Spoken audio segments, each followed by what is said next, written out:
All right, welcome to the Krueg Show, everybody, as we get things rolling on a July 3rd day. Hope everybody's having a phenomenal Monday, July 3rd, getting ready for the long weekend, or I should say in the midst of the long weekend. 4th of July, who doesn't love the 4th of July? Usually a great time of the year to barbecue, light stuff on fire, and scare animals everywhere. Nah, I'm just joking. But it does scare the dog. The dog gets very, very scared, with the fireworks. But yeah, it's going to be a great day tomorrow. And with us today on the show to chop it up and talk Niner football after a couple of dormant weeks without him, the great Raj from RSF 49ers. Raj, good to see you, man. How are you? Yeah, I'm good. Good to see you too, Larry, man. It's been a minute. It's the hot dog days of summer, but glad to be here. It's almost training camp. We're getting close. We are getting close. We are getting close. About a month away from camp, maybe a little bit more, 6 weeks or so. And I can't wait. Of course, we're brought to you by Pig and a Pickle. Nicholas Federico says, Pig and a Pickle. That's right. Pig and a Pickle brings you the Krueg Show. 2 locations, Emeryville and Corte Madera. They're open 7 days a week in Marin from 11 a.m. to 8 p.m. or until they run out. And you can check them out Wednesday through Sunday in Emeryville. Pig and a Pickle, the best barbecue in all of Northern California. Get the brisket chili, the barbecue chicken. It's all good. The ribs, a little potato salad, maybe a little root beer on the side. Oh, by the way, if you're going to check out Pig and a Pickle in Marin, definitely get the potato chips, which they make in Marin. They cook them in beef fat. They make them once a day. They bag them up. And they don't have them in Emeryville, but they have them in Marin County, and it's the best potato chip of all time. Pig and a Pickle, check it out. Title sponsor of the Krueg Show. Also, we have a brand new sponsor, Marin Auto Glass. Bottom of the screen, 415-883-3030. And as you see in all 4 corners of the screen, we're brought to you by New York style Italian sausage. When you're going to grill this holiday weekend, make sure you grab some New York style Italian sausage. I would recommend the mild, but you know what? I love the spicy as well. Just got to ask yourself, can you handle the spice? If not, go with the Italian mild. So I'm actually doing going to my brother's for a little barbecue, and I'm doing my famous stuffed mushrooms. And basically what you do is you get the biggest mushrooms you can find, and then it's a combination of breadcrumbs, mascarpone cheese, scallions, garlic, Italian sausage mild, and panko crumbs. Just amazing. Little Parmesan as well. Some people add some cherry wine in there, but I'm not going to.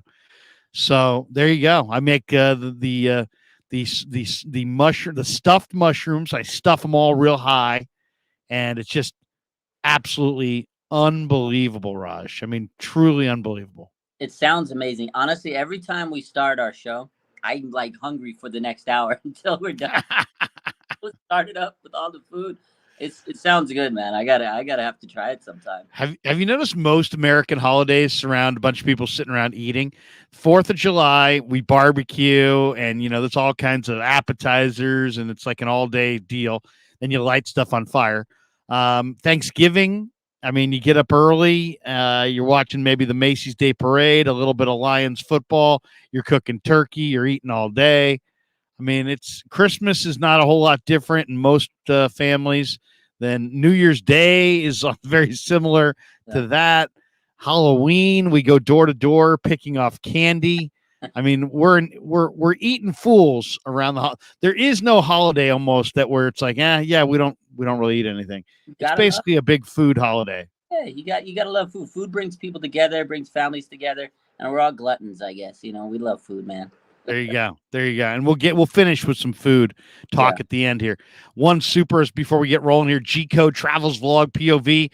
Is Dubs and 49ers the same?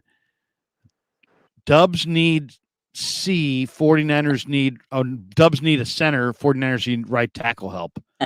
As far as both needing size, I guess is what you're saying. Yeah. Big guy. I don't know that I would say right tackle is the Niners' biggest need. I'm more concerned about defensive end. Yeah.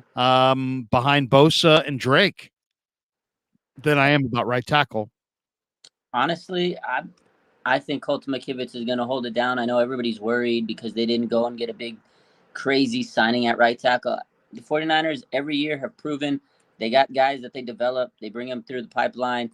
Aaron Banks, Spencer Burford last year. They were two young guys. They'll get better. I have faith in Colton McKivitz. Early in the offseason, I had my questions, but I hear good things.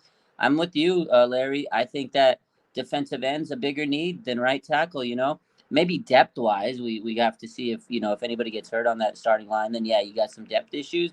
But I feel like the 49ers' biggest issue, we've talked about it so many times this offseason, is another veteran edge. But I don't think that Colton McKivitz is going to disappoint because it's not like he's replacing a Hall of Famer, Mike McGlinchey. No disrespect to him, but I think we're going to be all right there. Yeah, I mean, if you have one question mark on your offensive line, get in line. Every other team in football does as well. You know what I mean? They got one spot on their offensive line they're a little questionable about. And I'll just say this too: the reason I'll put defensive end in front of offensive tackle as far as needs, go look at the snap counts of the Niners offensive linemen, and then go look at the snap counts of the Niners defensive linemen. The Niners basically play Trent Williams, Aaron Banks, Jake Brendel, Spencer Burford, last year Mike McGlinchey. And if those guys are healthy, they play basically every snap. I mean, Brunskill shared right guard with Burford. This year, maybe you'll see Feliciano or Zakel. But basically, the starters play all the snaps. But if you watch on defense, your second team line gets snaps. Your third team line gets snaps. They rotate guys through. It's much more of a team effort on the defensive line. And behind Drake and Bosa, I'm a little nervous. Cleveland Farrell, Kerry Hyder, Austin Bryant, Robert Beal, Alex Barrett, Daryl Johnson. There's not a lot of proven stuff there or big time talent there. Beal, I think, is the biggest talent. But he's a rookie, and who knows? He didn't even play full time in college. Barrett was on the practice squad. Daryl Johnson was signed off the street. Austin Bryant was good at Clemson, has been just okay in the NFL.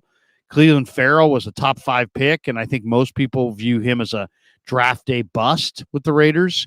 He's had 10 sacks in 4 seasons. Kerry Hyder's a nice high motor, final utility defensive lineman who can play any spot in a pinch, but he's your second string defensive end. So to me, defensive end is a major need. And I'd be looking at everybody available in free agency or anybody who's available at the Cutdown, because I think there's a chance there'll be some decent players available that are better than what the Niners currently have.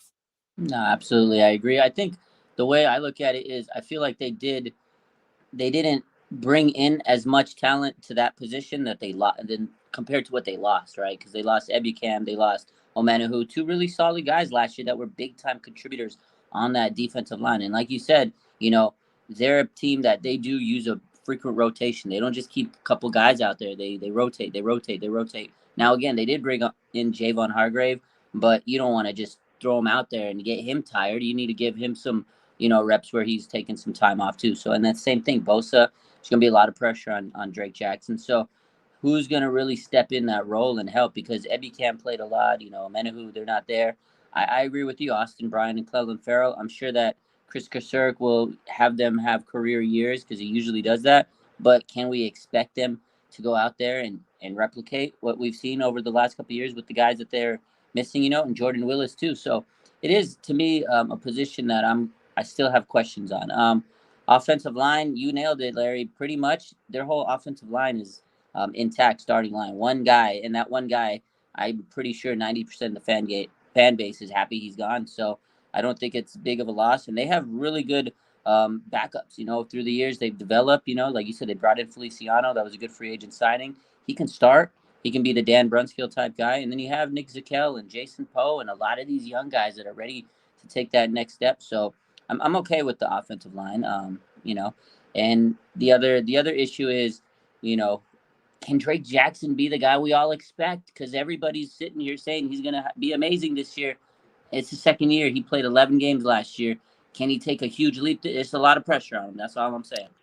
It is for a guy who is inactive. There, that he's now in a spot where he's not just going to have to play; he's probably going to have to start, and he may have to be one of their very, very best players on defense. So yeah, I mean, to me, it's defensive end for sure. David here in the chat says Leonard Floyd would be a cheap addition. He's already signed. He signed with Buffalo. Yeah, is that who he went with? Yeah, Buffalo. He went with Buffalo. So yeah, I mean, yeah, I would. That Leonard Floyd was my choice. David also says I'd take Ngakwe as well. Now Ngakwe's unsigned. And Eric Hernandez says, who are the pass rushers still on the free agent market? Well, it's Jason Pierre-Paul, Melvin Ingram, and Justin Houston, who are all 34 years of age. And then you have Yannick Ngakwe. There might be a couple other guys there who make the list. But those are the guys who are out there right now. Now, one of the things I want to get into right out of the chute is there was a couple different articles this week. One was on Bleacher Report. One might have been on ESPN. And they were basically looking ahead to training camp. And I always like this article because every time the NFL does a big draft or an off season or whatever it is, there's a reshuffle, right? And you sign guys in free agency and you draft them in the draft. And then sometimes there's uneven rosters. Like maybe you signed somebody, maybe you didn't sign somebody in the draft or get a player in free agency, but you still have a need at a certain position. Or maybe you drafted a guy, but he got hurt. Or maybe you signed a guy and you drafted a guy and you signed a guy after the draft, and all these guys came of age, and now you've got greater depth than you need, and you'll see teams trade guys and cut guys every year that are a surprise. Every year you go, wow, that guy got cut, or this guy got traded. They got rid of this guy. They gave up on that guy. And it's always like, sometimes they're good football players. And just because it doesn't go well in your first stop does not mean that the career is over. Marshawn Lynch was drafted by the Buffalo Bills. He was a far, far better player in Seattle than he ever was in Buffalo. And the league in the last 20, 25 years is littered with examples like that, where a guy was pretty good maybe in his first stop and then became very good in his second stop. Steve Young wasn't very good in Tampa. God knows he was a Hall of Famer with the 49ers. Brett Favre sure wasn't great in Atlanta, but man, he was great in Green Bay. So there are examples of guys who wind up going from team A to team B and finding an NFL career, sometimes a Hall of Fame career. So it can happen. Anyway, there was 2 lists out there, and I like looking at these lists because it tells you, it's kind of a reset. It tells you how a player's looking in another team's camp. It kind of takes into account who's kind of come of age in the offseason, takes into account who they signed in free agency or drafted in the draft. And everybody knows there's a numbers game. Like if you've got 12 great defensive linemen, guess what? You're probably going to trade one because nobody keeps 12 great defensive linemen. If you have 10 good linebackers, guess what? You're probably going to trade one because nobody keeps 10 linebackers, so on and so forth. So sometimes it's just a numbers game and guys get caught up in a numbers game. Sometimes it's a contract that the contract gets a little too big. And then all of a sudden it's like, hey, is he worth it? Is he not? Hey, we just drafted this guy. We're up against the cap. We'll just go with the younger guy and cut somebody loose who's good. So I've got a list here, and these are players that both Bleacher Report and or ESPN is projecting to not make their teams and to be available either via trade or via a cut down later this year. Raj and I already discussed this a little bit off the air, so I won't ask him this question. We'll just reboot on the Niner choice. The guy they have for the 49ers to be cut, that would be a surprise cut, is Ambry Thomas. And if you look at it, I totally understand where they're coming from. He was a 3rd-round pick in 2021. He had 36 tackles in 27 games thus far for the Niners. He was a 5-game starter as a rookie who came on late in the year, but last year he totally regressed. He only played 41 defensive snaps all year. But he's only 24. He can play the corner. He was a 3rd-round pick, and cornerback is a spot where there's always a need around the league. So I could see Ambry Thomas traded. That makes perfect sense. I could also see them cutting him. I think Deshaun Jameson is going to outplay him this summer. Womack and some of the depth pieces they have may take his spot. Would not be surprised at all if Ambry Thomas was cut or traded before the cutdown. What do you think? Yeah, no, honestly, they say it's a surprising cut.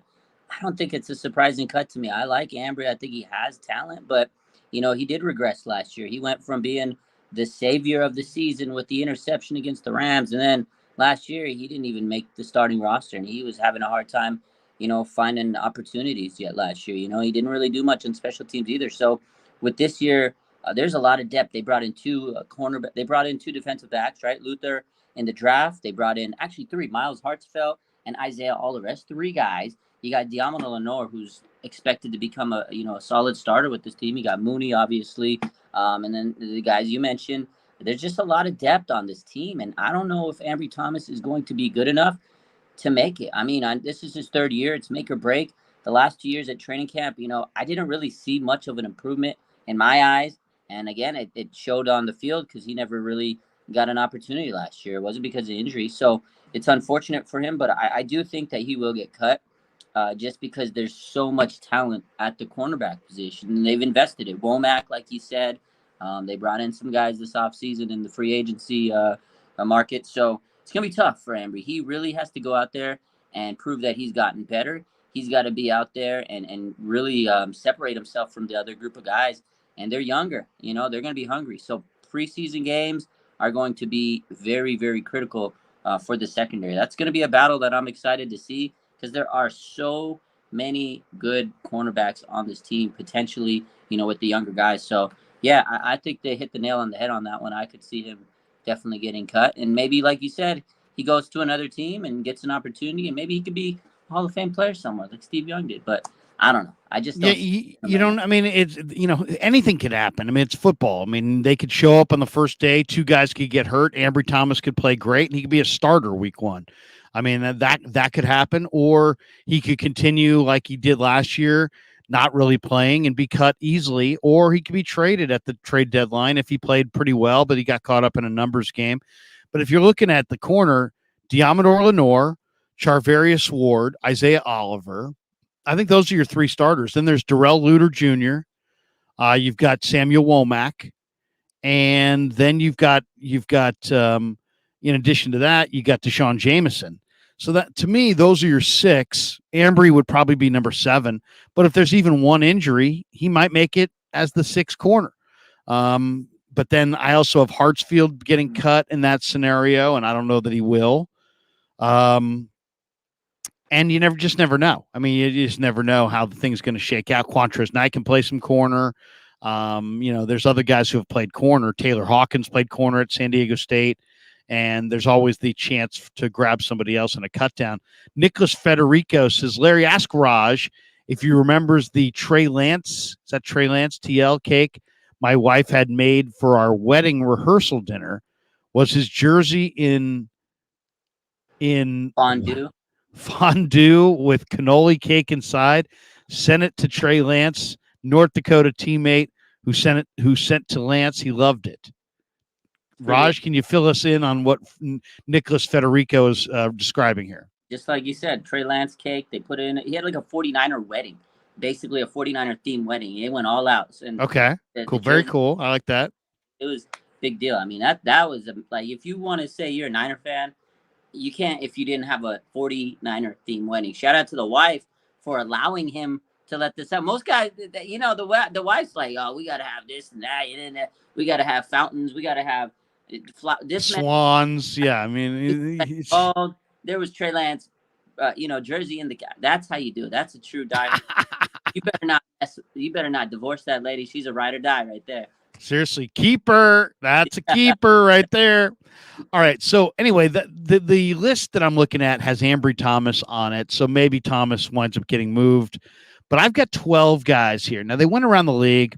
A couple of these articles went every team in the league, and they said, who's the guy who's most likely going to get cut? And here are the guys that I thought were the most intriguing and the guys that I would have some interest in. One, they say the Bears may wind up cutting Chase Claypool. Woo. Now, he barely made an impact with the Bears last year after coming over from Pittsburgh. He caught only 14 balls for 140 yards and 0 touchdowns in 7 games. A lot of people questioning the maturity level of Chase Claypool. But, man, big, strong, fast kid from Notre Dame who has had some huge days in the NFL.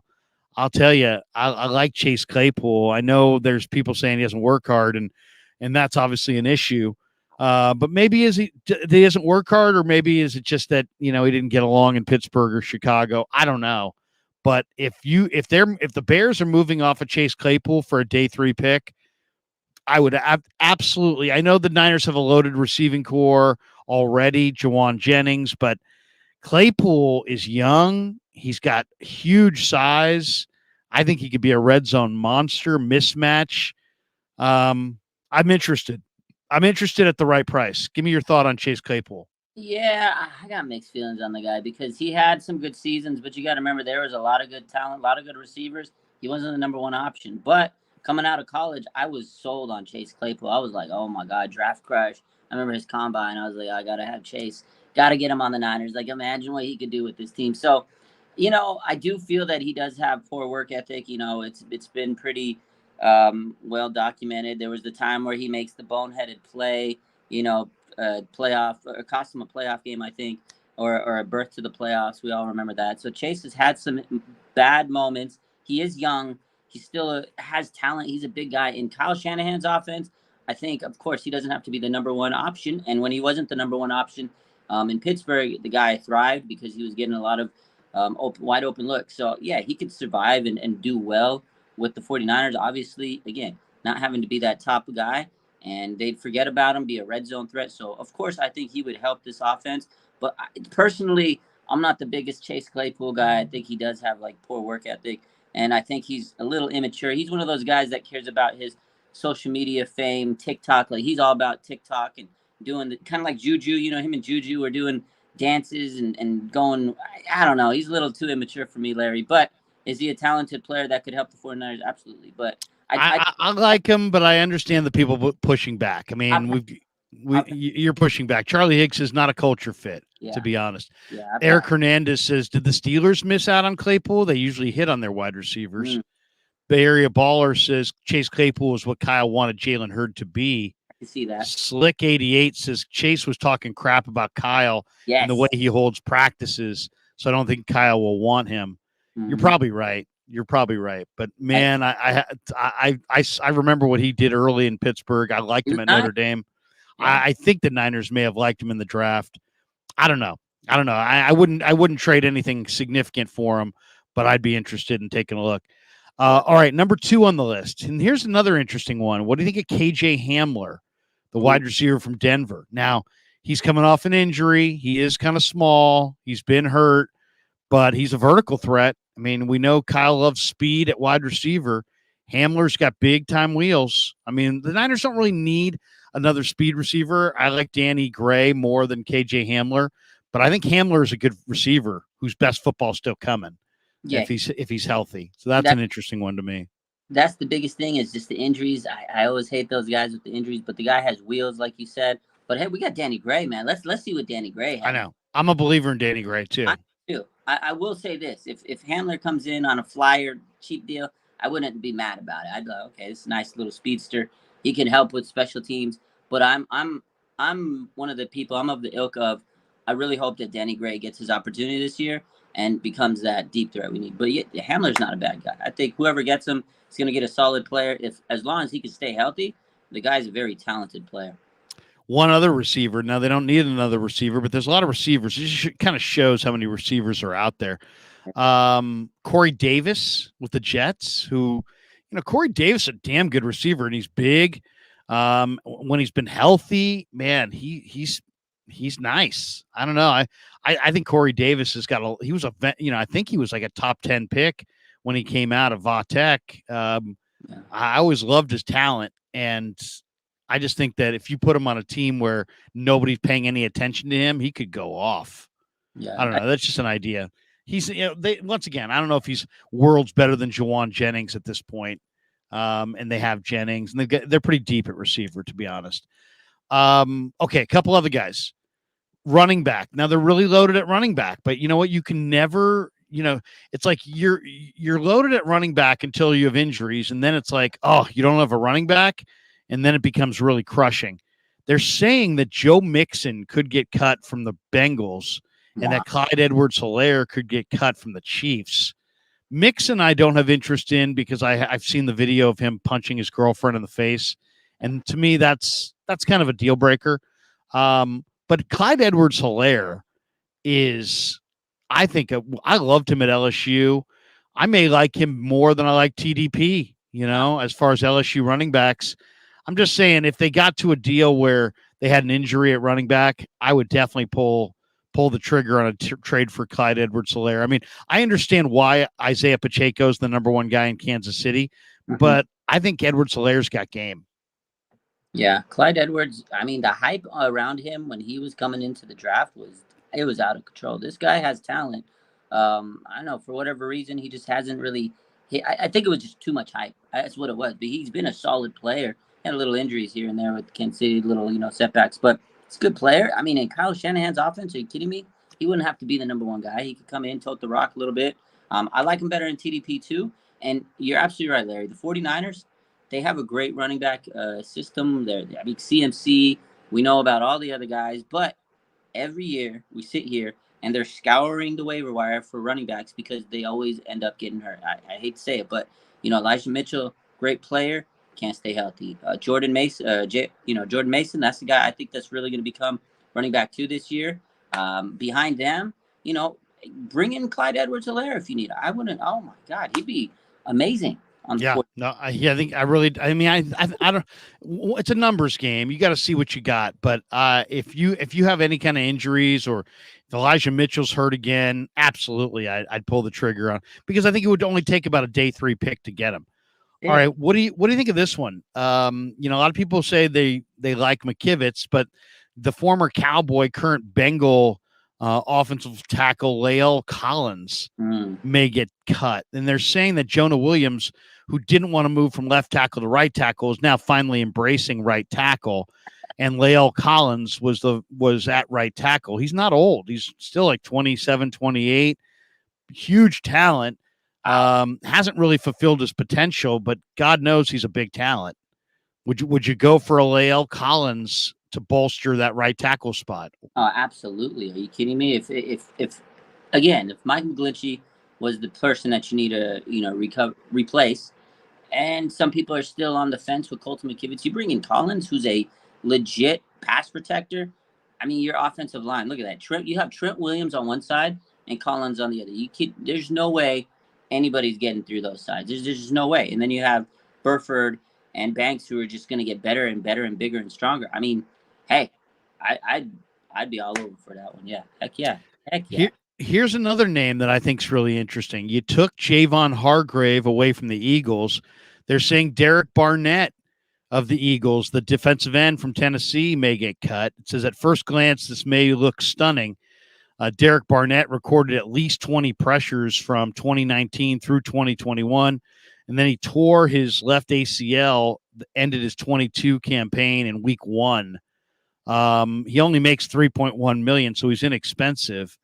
But they're saying that they've got now Josh Sweat, Hassan Reddick, Brandon Graham. They just drafted Nolan Smith in the first round. And they're saying that there's a chance that Derek Barnett could get cut. I always love Barnett's toughness, his motor.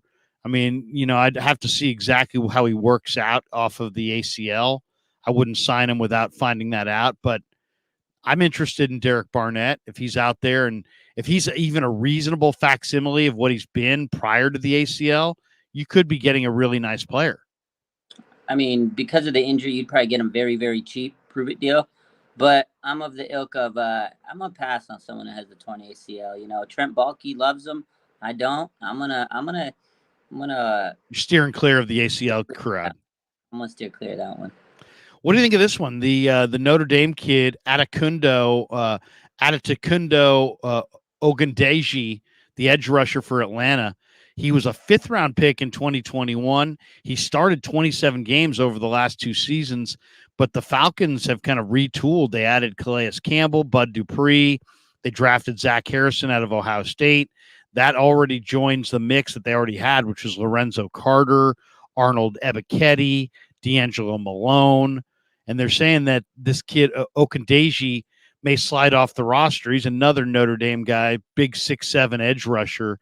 I'd have a lot of interest there. I mean, to me, there's no injury there. It's not about money. I loved how hard this kid played at Notre Dame. He's a big, long, rangy defensive end. You know, I'm not crazy about the backup defensive ends that the Niners have right now. If a guy like that shook free, I'd be interested.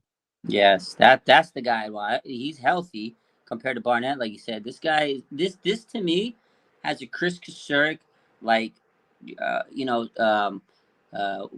the word I'm looking for? Chris Kasurik, project all over. Like, this is the type of guy that Chris Kasurik would get. Nobody's heard of him. He's kind of under the radar. He has talent, but he would like take everything out of him and get him paid, right? Like he's done with so many other players. This is the type of guy that I would love. He's not a big name. You could get him for cheap. And then if he wants to get paid, Chris Kasurik make him into a 6-7 sack guy, and then he'd go get a nice contract. So, yeah, this is the type of guy I'd bring in for the 49ers. One more guy in this list that I think is really interesting. Seattle is always taking ex-Niners. What about taking an ex-Seahawk, Alton Robinson, the former Syracuse edge rusher? Mm-hmm. He began his career, he had 22 tackles and 4 sacks in the 2020 season. And it looked like he was on his way to being a major player in Seattle. And then he missed the 2022 season with a knee injury. And now the Seahawks have drafted Derek Hall out of Auburn. You've got Tyreek Smith. I mean, they're a little bit more loaded there at that spot. Alton Robinson, if he got cut, I mean, you're talking about a 260-pound edge rusher with some pretty good pass rush moves. I'd be interested in him as for sure. Yeah, add him some depth. The knee injury probably not as bad as an ACL. So, and you take somebody from a division rival. You never can steer away from that. It'll help you out a little bit. But overall, out of the edge rusher, I take the kid from Atlanta out of those 3. But I mean, I wouldn't be opposed to that one.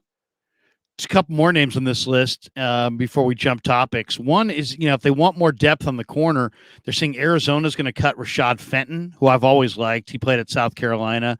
And is a talented player, played with Kansas City, never really got on the field as much there. Then he went to Arizona. And Arizona re-signed Antonio Hamilton. They drafted Garrett Williams. They drafted Keitrell Clark. There's a chance that Fenton gets caught up in a numbers game. The other guy that they're saying may get cut is Amik Robertson with the Raiders, who played at La Tech. Super athletic little corner. I thought he looked good at times last year. If they need a corner, I'd be interested in one of those 2 guys. And they're also saying Dallas may cut Neville Gallimore, the Oklahoma defensive tackle. They just drafted Mozzie Smith, I should say, up front. And Gallimore has got some talent as a defensive tackle. I know the Niners are pretty loaded at defensive tackle, but, you can never have enough talented 300-pound tackles that can push the pocket. And to me, Neville Gallimore might be a nice pickup if you could get him for nothing. Yeah, either Fenton. I like the Fenton pickup. That'd be a nice cornerback to add for depth. At the end of the day, at this point with some of these guys, it'd be nice to just get some depth because you never know. Injuries happen every year. Defensive line, even though we have a strong D line right now, especially interior, I mean, you never know. I mean, Kinlaud's a wild card. Kalia Davis, he's supposed to be coming back from an ACL. Will he even, muster much, with this team in his first year? So there are some question marks there. So yeah, bring in some defensive line help, some cornerback help. As we talked earlier with Ambry Thomas, there's a lot of cornerbacks on this team, but you just never know with injuries. You don't want to be at that point where, like we were a couple years ago when you had Josh Norman and Drake Kirkpatrick, and that was your line. That was your second year. It was just like, oh my God. So if you're proactive and you get some guys, you can even bring them out, bring some of your younger guys on the practice squad when you sign some of these veterans. And then if one of them get hurt or somebody goes down, then you got a group of guys on your practice squad. So it'll be interesting to see how the 49ers play this out during training camp and the regular season. But we could definitely use some players like that for depth. Yeah, Clarsart says we need a 3rd down edge alongside Bosa, Larry, and Raj, or do we need a veteran to rotate and help Drake Jackson? I mean, basically, it could be it doesn't have to be. It could be a veteran, but they definitely need somebody off the edge because otherwise, I mean, they're a Bosa hamstring injury away from having a really dicey edge group. They're leaning an awful lot on Bosa, and they're leaning a lot on Drake Jackson to really come of age. And it may happen, but what if he just comes of age partway and he can only play in a rotation? Or what if he gets a nagging injury? You don't want to get to week 3 and either be having to, check the waiver wire or, really look for players that are going to contribute as a defensive end.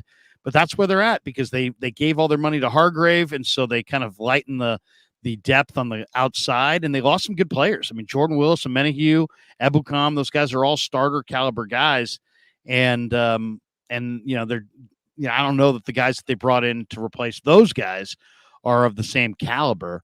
We got this one from Charlie Higgs. It says JPP or Yannick. Yeah, I mean, Carsard says Yannick or Houston. Obviously, Yannick would be the first choice because of his production and what he can do. Yeah. 49er Web Zone's got an interesting topic, and it was Rohan Chakvarthi who has who will be the most important backup for the 49ers in 2023. What do you think, Raj? Who's getting your vote as the most important backup of the year? Whoever the heck our backup quarterback is, which most likely will be determined here. I mean, obviously, so we're all under the agreement Brock Purdy's quarterback 1, right? If he's healthy and he starts the season, he's your guy. That's what they've told us. There's no question about it. Kyle Shanahan, John Lynch have said, hey, look, Brock Purdy, if he's healthy, he's our day 1 starter. He's the leader of the locker room. He's coming off a torn UCL, Larry. That's a big injury. We got to make sure our backup quarterback, whoever it is, Sam Darnold or Trey Lance, goes in there and they can be healthy and start and win games. To me, it's the quarterback. That's the big topic we've talked about every offseason. This offseason is just like every other one. The backup quarterback, Larry. That's it, man. You better. What happened to us last year in the NFC Championship game? We were probably a quarterback away from probably winning it. We could have beat them if Brock Purdy was there, or if we had a good backup quarterback to go in there. But we know the whole situation. To me, that's it. It's the quarterback. I don't know. What do you think?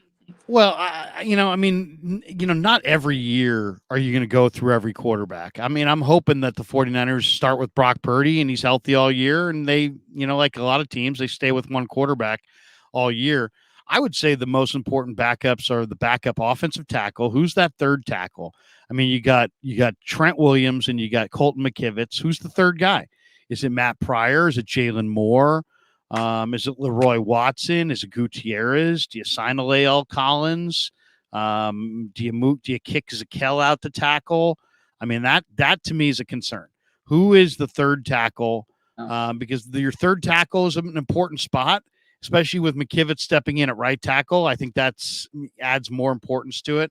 And then I'll say the backups at defensive end. I mean, right now you got Bosa and Drake Jackson. If those guys are hurt, you got Cleveland Farrell and Kerry Hyder. I mean, the drop off is dramatic. So to me, it's defensive end and offensive tackle.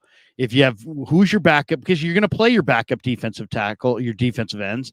Your backup quarterback's only going to play if your quarterback gets hurt. And to me, I'm okay with. I mean, the 49ers have such great weaponry. They got such good defense. If their quarterback was going to be out for a month, they can get by with Trey Lance or Sam Darnold or Brandon Allen. Just run heavy schemes and leaning on your defense. I think they can get away and win a couple games in there, but they're going to struggle if Trent Williams goes out. They're going to struggle if Nick Bosa goes out.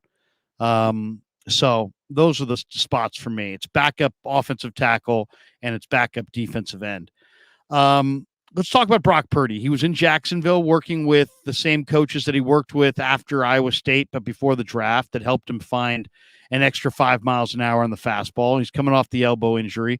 We have no idea what his time frame is going to be this summer. Is he going to play? Is he not going to play? Is he going to play in the preseason? Is he going to take practice reps? Are they going to hold him out in week 1 and be super conservative and let him sit for a month and a half and go with Trey or Sam? Or are they is Brock going to be out there in week 1? He got married this weekend. Congratulations to Brock on that. But what do you think? Give me your expectation for Purdy this year. Do you expect him to be worse, better, a lot worse? Is he going to be healthy week 1? What's your guess?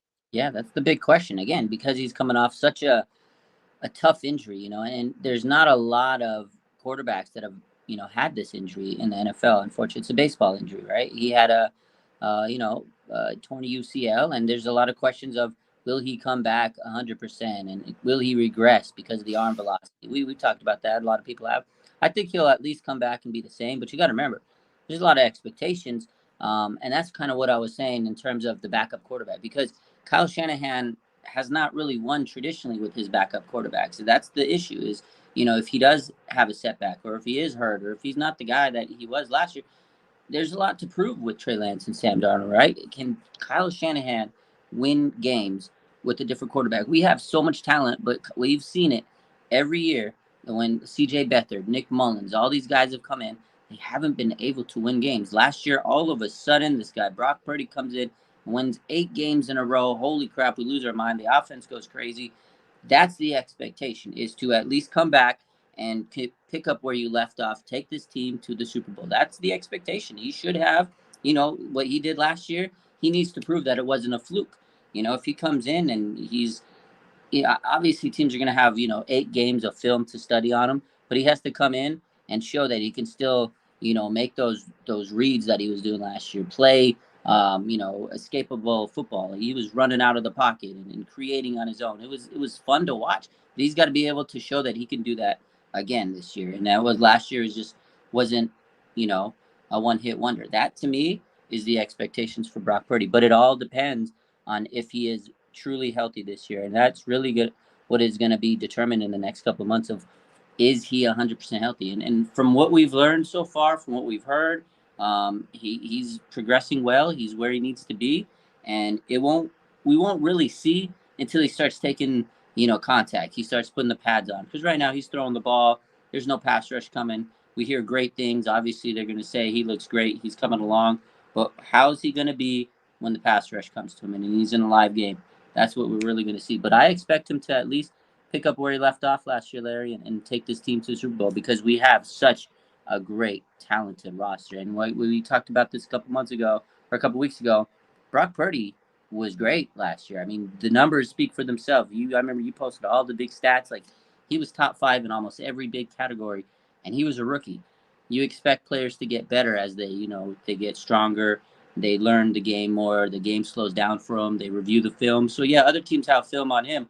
He's been studying the game just like them. So I expect Brock Purdy to come back and be Brock Purdy. Yeah, I mean, I agree with G. Martinez here. He said the same. Oh, he's going to be better. There's no doubt he's going to be better. I mean, as far as will the results be as perfect, as far as is he going to run the table? No, he's not going to run the table. He's going to lose a football game. That's just the way football is. You're not going to run the table. But I do expect him to play better football. Why? Because the Shanahan playbook is vast. It's huge. And there's so much to learn. And this guy, last year he was winging it. I mean, he didn't even have the playbook until August. Then he plays 3 games, sits for 3 months, and then gets thrown in without knowing he's going to play in the Miami game, and then basically didn't lose a regular season game and played really strong football. And it's like, yeah, he almost threw a couple picks for sure that he got away with last year. But I think overall, you'd have to say he's going to be better. He's going to be bigger, stronger. He's going to know the offense better. He's going to know his receivers better. I mean, there's several areas of quarterback play that he should be better. But as you stated, a lot of it's going to be about the elbow. If he gets back from the elbow injury and he's got the same arm strength and the same zip and he's the same thrower of the football, then it all just becomes about, learning the offense. And just from asking him the question a few weeks ago or a month ago or so, I said, hey, where are you now compared to where you were last year at this time? And he's like, oh, it's night and day. It's night and day. Last year at this time, I'm just trying to figure out what play, what's the formation, how do I get it, all the verbiage called at the line of scrimmage. And I'm thinking through everything like in real time. Now I've committed that all to memory. Now he's thinking about nuance, and he's thinking about, okay, make sure I look off the safety and make sure I give this guy an extra second to get loose. And, he's got several things of muscle memory built in, plus all the knowledge of repeating these plays over and over again, seeing them schemed up in different game plans. I mean, I think there's a big question about the physical, but if he's physically the same player, he should be dramatically better as a player. Oh, yeah. All right, let's finish with let's go with a couple 4th of July thoughts. Give me your favorite 4th of July memory or story. I mean, I grew up in the city, so I remember going out on a boat one time in the bay, and my parents were like all geared up about it. Oh, we're going to go out on a boat. Bob's got his boat, and we're going out on a boat, and this and that. And sure enough, it was the foggiest day I could ever remember in San Francisco, and it was just like colored fog. Oh, green fog. Oh, pink fog. I mean, the fireworks were shot above the fog line, and we were on the water, and I remember thinking at the end of the night, we just got on a boat for 2 hours to see colored fog. Do you have a 4th of July memory that stands out to you, or one that 4th of July story that you love? I got so many, man. Growing up I was raised in Vegas. In that town, they love fireworks. They love to celebrate. You see the strip always, the big fireworks shows, all that stuff. Like, as a kid, my mom would buy me the fireworks. I would be lighting them up, my fingers, until my fingers were almost, charred down. But one year specifically, I was probably like 21, 20, somewhere around there. That's college years. I was out with she's my ex-wife now, but when we were dating, her sisters, her cousins, like our friends, we had a big group. We went to State Line because we used to always go and buy like the illegal fireworks. We had some bottle rockets. We thought it'd be a good idea. We were out in the desert somewhere, blasting fireworks. We had this Pringles can. We put like 5-10 bottle rockets in there. We thought it would be like this great explosion. It was like the grand finale. We thought it was gonna be great. The can fell, and all the fireworks exploded towards us. We're running, trying to get out of the way. Kind of looked like Neo from the Matrix. We were dodging fireworks. Almost got my head blown up, and it's blowing into the highway. Oh my God, we made a break for it. We got in the car. We drove away so fast. We didn't want the cops to come because I'm sure they were patrolling the area. It was crazy. We ended up in an IHOP late at night, 2 a.m, eating, telling about how we almost died. That was one of the craziest moments. Yeah, I almost blew my fingers off that day too. But oh man, 4th of July, I love it. It's my favorite time of the year. Oh, it's awesome. You barbecue, you light stuff on fire. Okay, as I grew up in the Sunset, and so I went to St. Ignatius summer camp, and we lived right across the street from the sand dunes when there were sand dunes. And people used to light off fireworks in the sand dunes. And so you would find all kinds of extra firecrackers laying around, I mean, literally. And as a kid, I can remember going to summer camp, and that we found a bunch of firecrackers, and we're lighting them off, and the one's got the wick burnt down like halfway. And so I light it, and I go back like this to throw it. And as I'm right about here, it goes off in my hand. Oh, JPP over here. It goes off in my hand. And my ears ringing. Like I'm, seriously, I probably blew out an eardrum. Ears ringing. I can't feel my hand at all. Oh. I look down at my hand to see, and it's kind of red, but it's not bleeding. But I got all my fingers still there, and I'm like, oh my gosh, I almost blew off my hand. So that was a memory. I can remember that. It was like 9 years old. Firecracker went off in my hand. Wow. Then when I was doing a radio show a couple years ago, there was a story of these guys, and they were in Ohio, and they're having a house party, and they had a bunch of fireworks, and they were illegal fireworks. And the cops came to bust up their party. Oh. So some moron puts the illegal fireworks in the oven to hide them. Oh no! In the oven. In the oven? In the oven. What? To hide the fireworks. Okay. They were, they weren't using the oven. They were barbecuing outside. So he runs in the house. He's like, we'll put it in the oven. The roommate comes home in the middle of the night, decides he's hungry. He's going to make a lasagna, starts to preheat the oven, and just blows the thing up. Huge fire, oven blows up. I read that story. I was like, oh my God. Moral of the story, don't hide your fireworks in the oven. Oh But my. that was just an internet story from Florida that I went with one year on the radio. But my brother lives in Natomas. His neighbor across the way, they almost have a little Cold War thing going. You know, it's like who can light off more fireworks and bigger fireworks. Oh man. Well, they get this going, right? The neighbor has this huge fireworks. My brother's got huge fireworks. We come out there at like 7. We're lighting stuff off until about 9, right? The neighbor comes out at like 8:30 and starts lighting off fireworks also till 9, and then rolls everything out at 8:30, and then rolls everything back into off the street at 9. And when we do this, when we're done, we always we put it in a garbage can, and then we submerge the garbage can in water. Yeah. And then we pour out all the water in the sewer, and then just have all the fireworks, wet in the garage or in the garbage can. Well, his neighbor didn't put all the smoking fireworks in his garbage can, and then puts the garbage can in his garage. Oh no. And like 15 minutes later, the garbage can's on fire. Both of his cars are on fire. His house is on fire. He literally had over $100,000 in damage to his house, and he charred both of his cars trying to put his fireworks all in a garbage can and then put the garbage can in the garage. Gotta water it down, man. Like we used to use a bucket or something. You gotta submerge it. You gotta submerge it. Oh no. That was that, and then one other year, my brother's friend comes to this thing, and she lights off this firework that looks like a hot air balloon, and it's like literally fire being shot into this bag, and then it just releases into the air. Well, it starts releasing, but the wind is now carrying it. Instead of going straight up, it's like moving over to the side, and it bumps into a tree on the way up, right? And it's one of those trees that straight up, real narrow tree.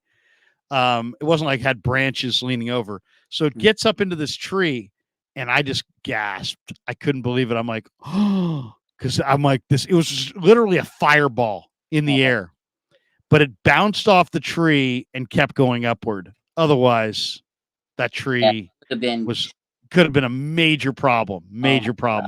It was a really tall tree, and there was like 3 of them right next to each other.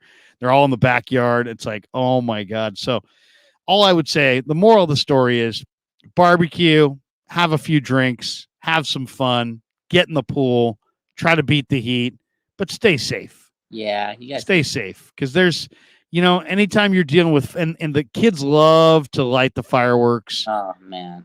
Just make sure that the last one's out and fully done before you're running the next one up there. Yeah. Yeah. Yeah. Because they sometimes have a hose nearby. Oh man. Have water nearby, right? Yeah.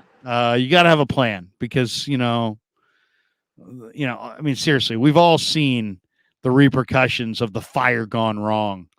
And it's a scary thing. And the more, a year like this, where we had so much rain, and so what happens is everything's super overgrown. That's why there's a lot of people getting a lot of mosquito bites and stuff right now, because there's so many mosquitoes, because there was so much water this year, so much standing water, so much overgrowth. But now here we are in July, hasn't rained a whole lot, things are overgrown, and one spark, and now you're talking about huge problems. So all I'd say is light off fireworks, have a good time, be careful, be extra careful. Don't start any gigantic fires, and good luck. Yeah, good luck. Be safe. Don't be stupid. Don't do anything if you think it's bad, you probably shouldn't do it on 4th of July, because there's just a lot of people that make bad decisions. It's fun. You get hung up on lighting stuff, but like you said, keep the water around. Just gotta be safe, man, because and in California, they really limit things. So there's not a lot of areas where you can do fireworks. There are some areas, but I just remember when I first moved out here, I'm trying to look for fireworks shops and stand. They're like, there it doesn't exist. I go to Target one day and I see some stuff they're selling. I say, oh, I'll come back tomorrow. I go back the next day. They saw, oh, we had to discontinue it. We can't sell it. It's against the rules. I was like, what the heck? So yeah, at least California keeps it to where they try not to sell too much, or it's very hard to get it because there's a lot of green out there, and green goes, haywire out there, all the trees and stuff. So definitely stay safe and enjoy the holiday tomorrow, guys. Exactly. Couple from the chat here. Robbie439. Larry, who are your players that are not good enough to make the team, but good enough to not clear waivers and get poached? So, like, in other words, what's he asking me? Is that players who are not good enough to make the team, but too good to waive? Yeah. So okay, I do have a list here. Let me go through. Let me give you a few here because I did a whole breakdown of the Niner roster.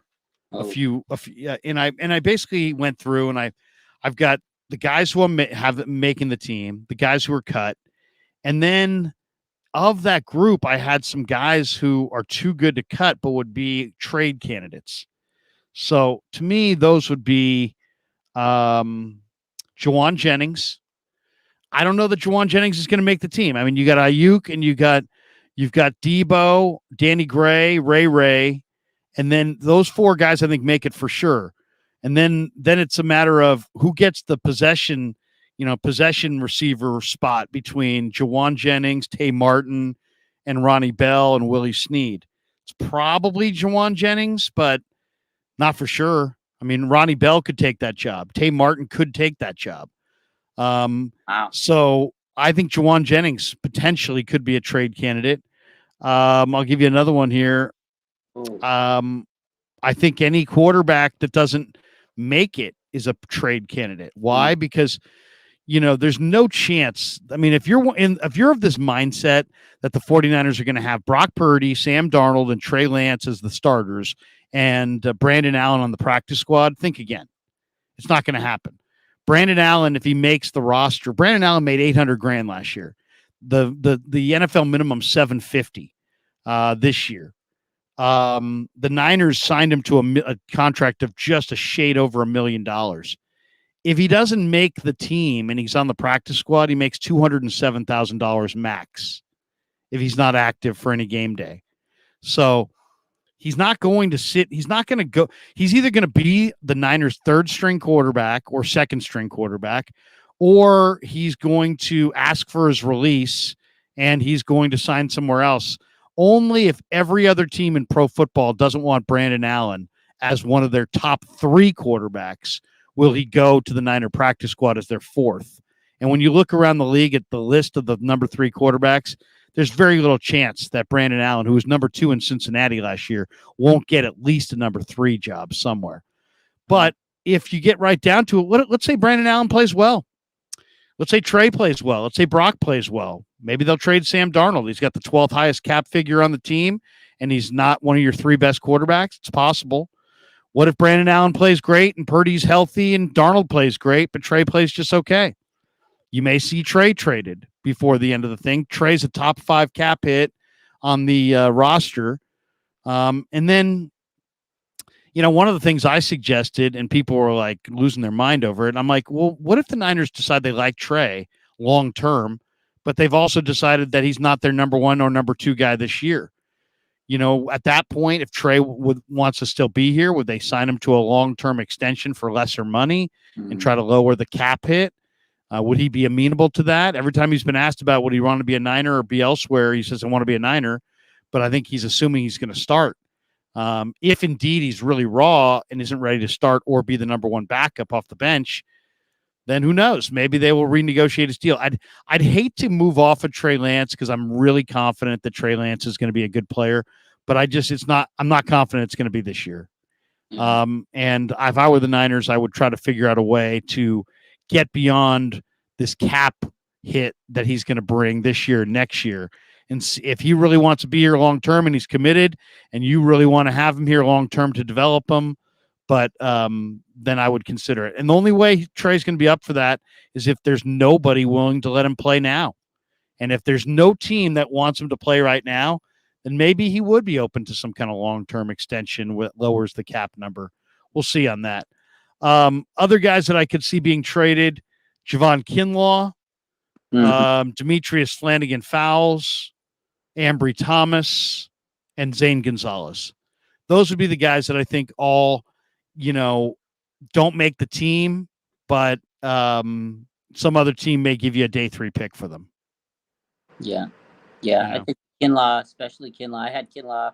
Ambry, that's one guy we talked about a lot today. I think definitely if they don't keep him on the roster, I think some team will take him because he was a 3rd-round pick. So that definitely guys like that. I was surprised on the Jennings one, but there is going to be a lot of competition. I think Ronnie Bell actually is a guy that fits that mold. I think he's beat out Jennings. I don't know, but he's good, man, and I think he's going to show himself up in the preseason, and it may not cut him. So it's going to be tough. Yeah.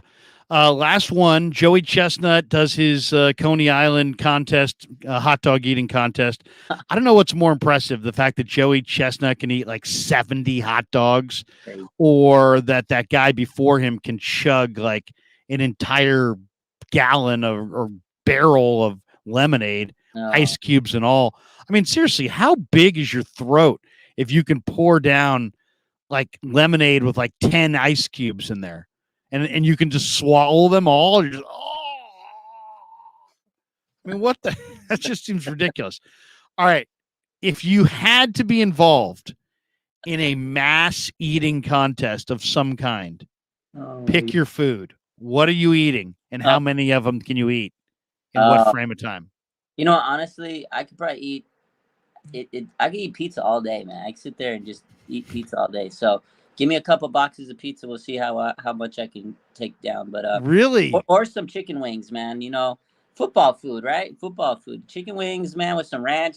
I can go all day, or some pizza. Yeah, I'll go all day. I'm gonna go with like those prawns with the cocktail sauce. Oh, those are good. I mean, I probably could put down if I had to. If I was really hungry and I was in a contest, I probably could eat 45 of those. 50. Wow. No, maybe we should have we should do the contest and see. I want to see you take down 45, Larry.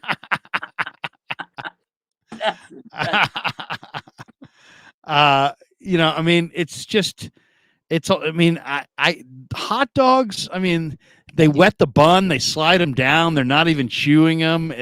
Hot dogs are so much sodium, they're so salty, it's not good for you. It's like a hot dog is that's not a nourishing meal. I don't know how they do that.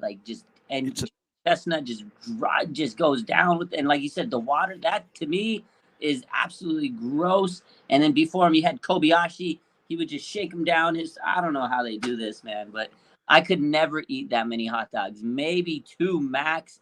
I know. Eat any more than that. Those guys must just feel like hell. They got to. I'll say this. I one time was a judge of a barbecue contest.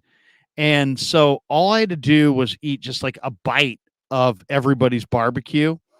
But because everybody, uses different seasoning, you don't realize like every little seasoning will make you feel a certain way, right? Because everybody reacts differently to different seasoning. When you have somebody doing it was like barbecue chicken, right? And it was like I had to take a bite of like 20 different barbecue chicken thighs. Oh.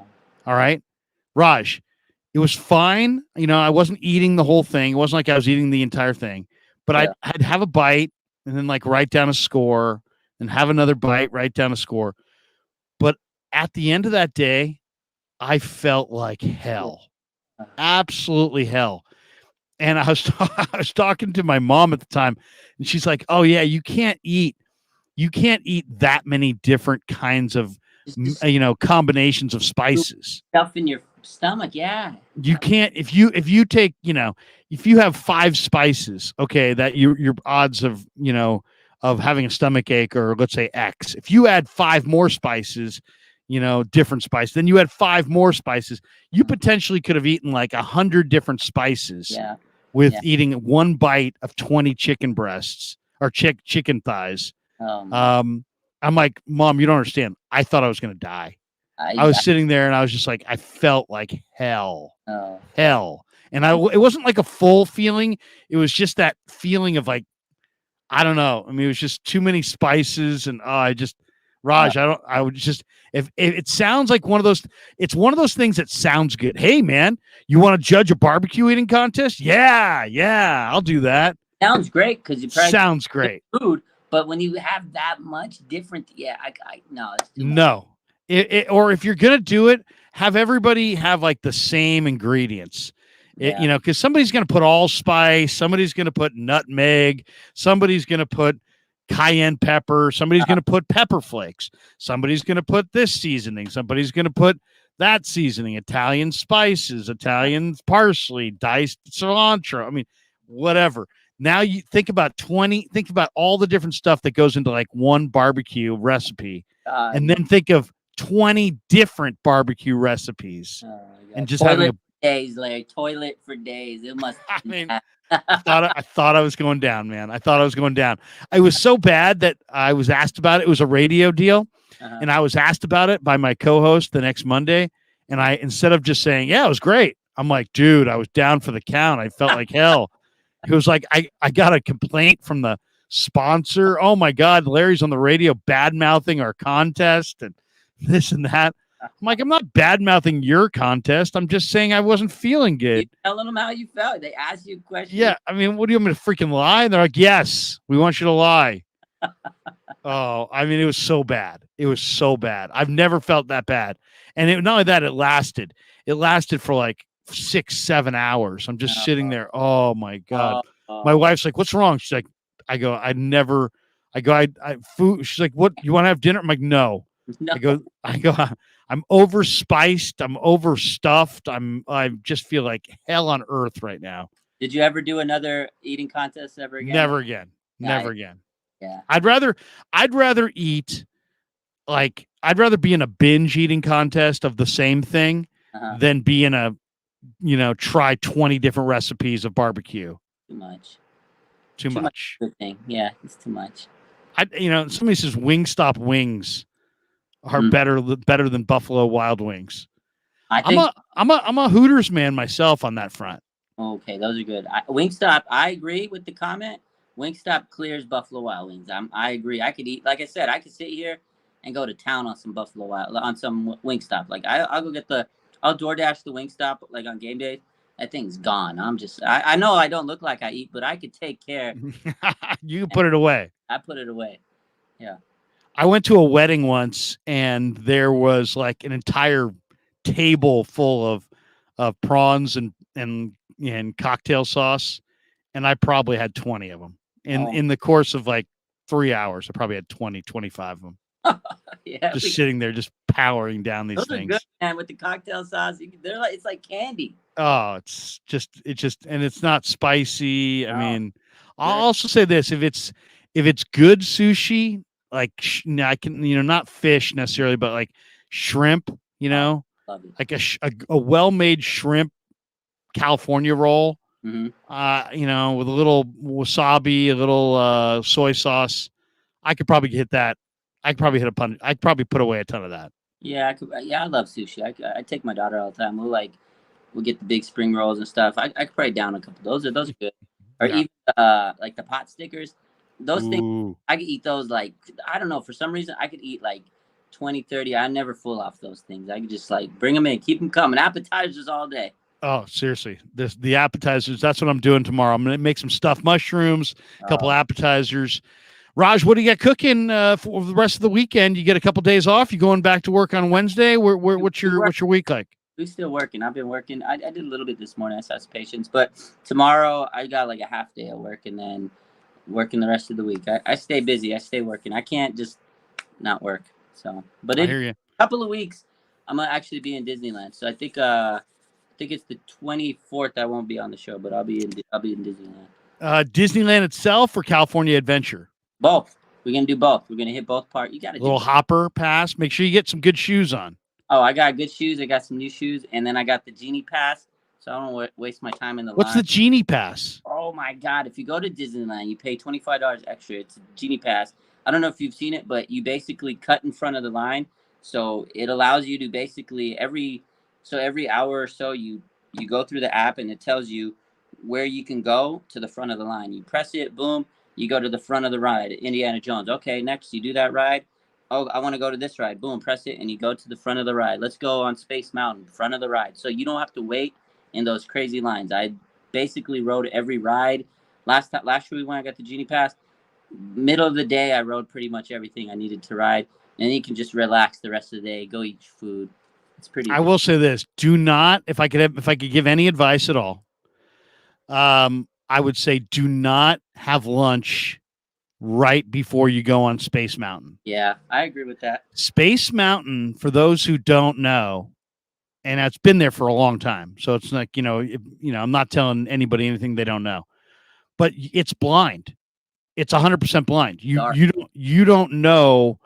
Roller coasters, okay, we're coming up to a big turn. Okay, we're coming up to a big drop. Okay, because you can see it and you can kind of brace for it.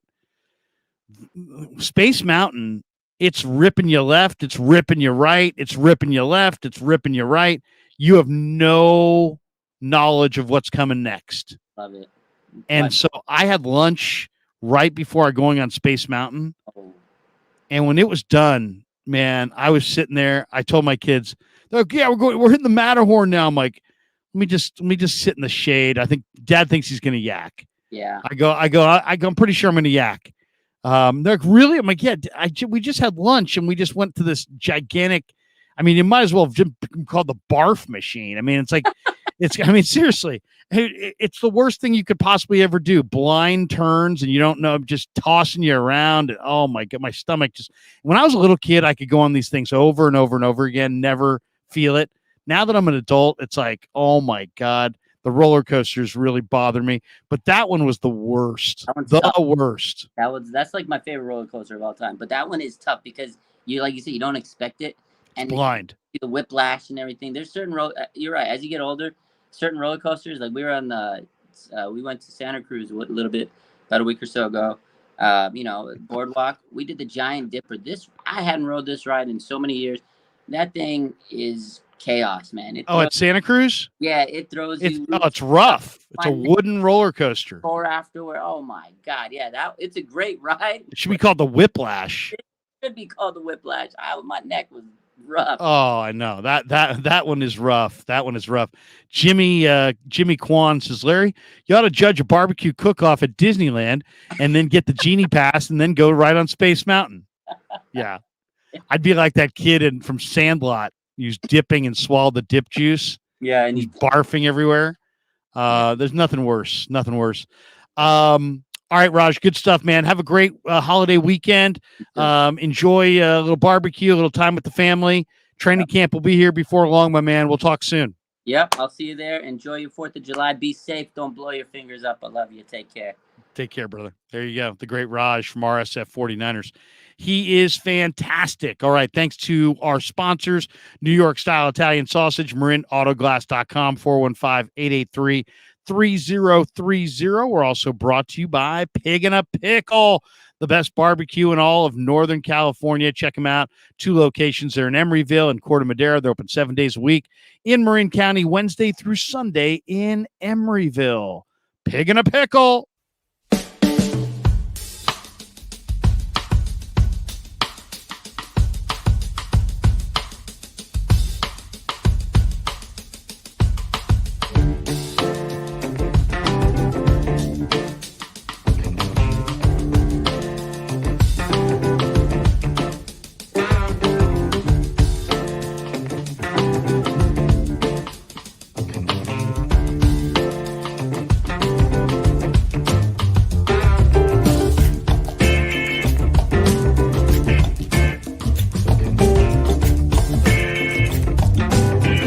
So New York Style Sausage was started over 70 years ago.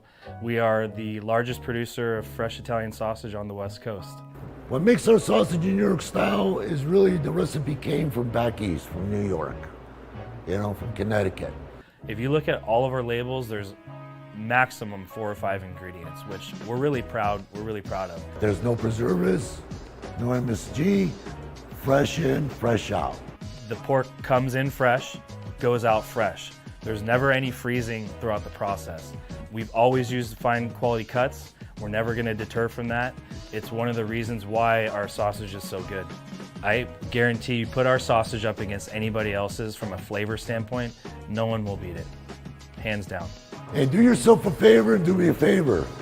Go buy a package of the New York style Italian sausage. Guaranteed you will love it. Guaranteed.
All right, coming down the home stretch on the Krueg Show. Carsard 49 says, was my first time at Disneyland last week, Krueg. Already want to go back. LOL. Pretty spendy, though.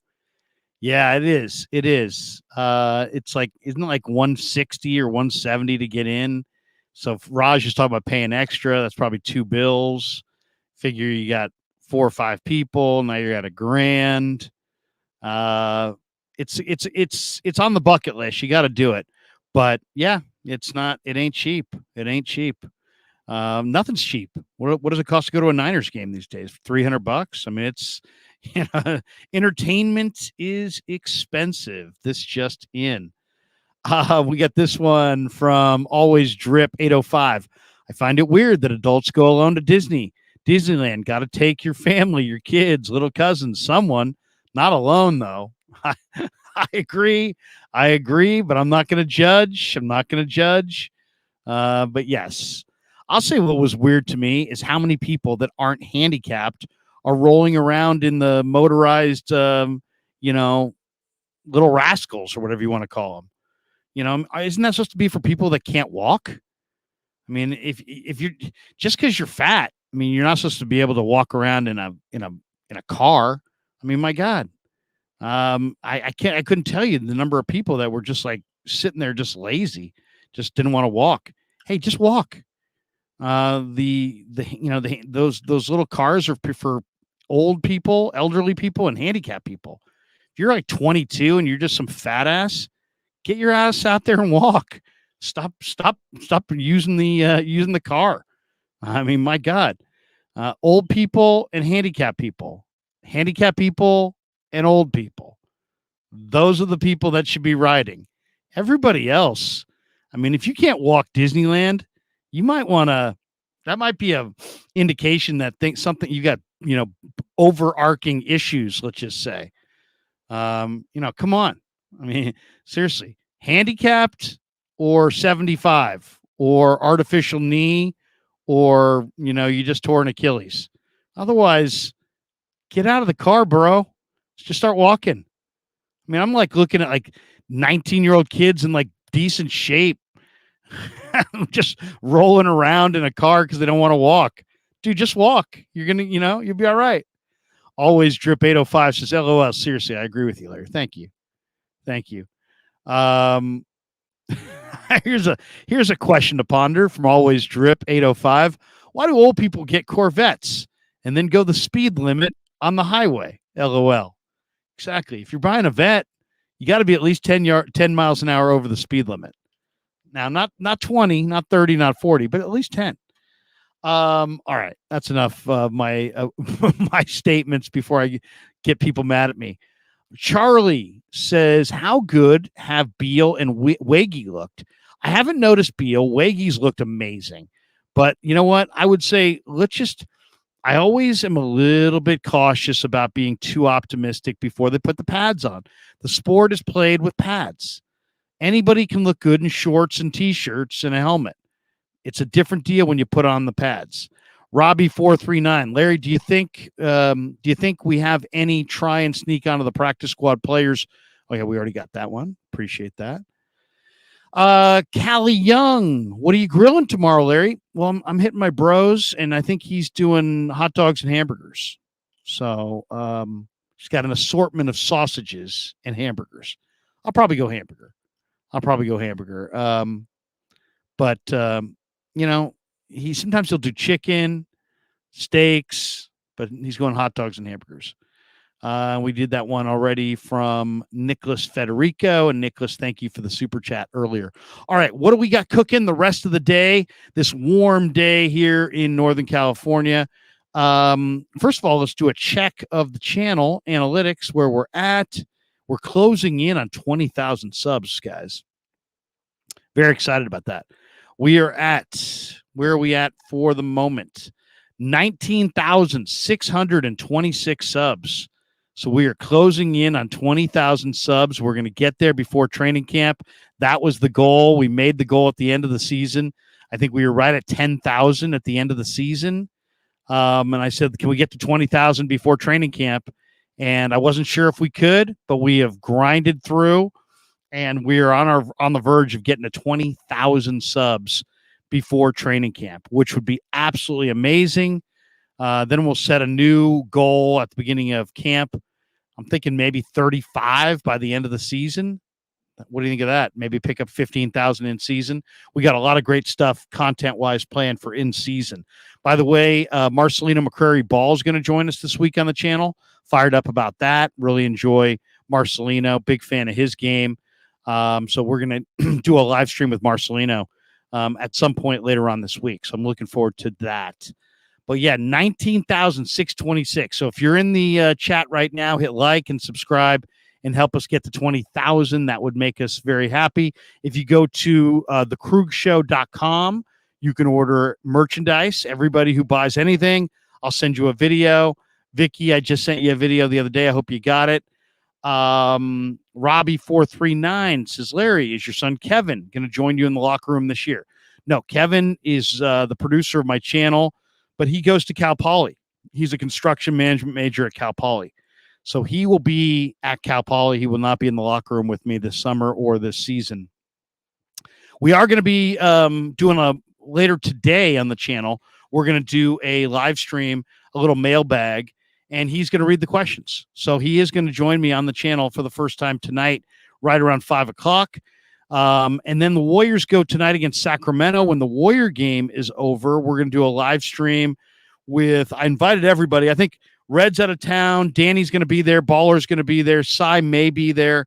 JD's out of town. I think he's in Tahoe. So we'll do a little, what'd you think of the Warrior rookies? And then Danny's going to join us, and then we'll move the party over to Danny's after Giants Mariners finish up, probably around 10 o'clock. So look for me to stream live tonight with my son at 5. And then there's Warrior basketball at 6. We'll watch that. We'll do a little post-game Warriors around 9, and then we'll switch it over to Danny's channel around 10, and I'll probably be on there until about 11. So a lot going on tonight. And then on the 4th of July, we may do a couple videos, but we probably won't live stream unless something major happens on the Warrior front, Giant front, Niner front. Then there's always the potential for the emergency live stream. Warriors thus far have picked up, their draft picks, and there's some talk that they're going to sign Dario Saric, Corey Joseph, but I think a lot of people are waiting for, they're interested in Malik Beasley, another guard. Makes you wonder, are they going to trade a guard? Is Klay Thompson going in a trade for a big player, a Pascal Siakam, a Karl Anthony Towns, a something like that. I get the feeling that the Warriors are going to make a big trade here in the next, I don't know, week. That's what I would guess. My guess is before the 10th of July, the Warriors are going to make a big trade. And if I had to guess, my guess is Clay's gone, Kuminga's gone, and somebody big time's coming. Probably a bigger player. There's also, when you think of Corey Joseph signing here, is it possible that they're going to move Chris Paul, who they just got? I wouldn't be surprised if they decide to keep Clay and move Chris Paul. Now that you got Joseph, you got to back up to Steph, and maybe you move Chris Paul's $30 million contract for, somebody who's trying to get cap relief and bring a player back, maybe a big player. So Pascal Siakam is the guy to keep your eye on, I think, because I think he's rumored to be out there. The T-Wolves are dying to get rid of Karl Anthony Towns' contract. I'd be happy with either of those guys. I know there are a lot of Warrior fans that love Siakam and hate Cat, but that's what I'm looking for. That's what I would expect could happen here in the next few days. All right. Hope you enjoyed our live stream with the great Raj, and I hope everybody has a phenomenal July 3rd. Be safe on the 4th. Barbecue. Enjoy your families. Until later today. Peace. Yeah, never met a man I've been scared of. Careful, you gon' get exactly what you asked for. Here for whatever you bring me, getting handled. I answer the no.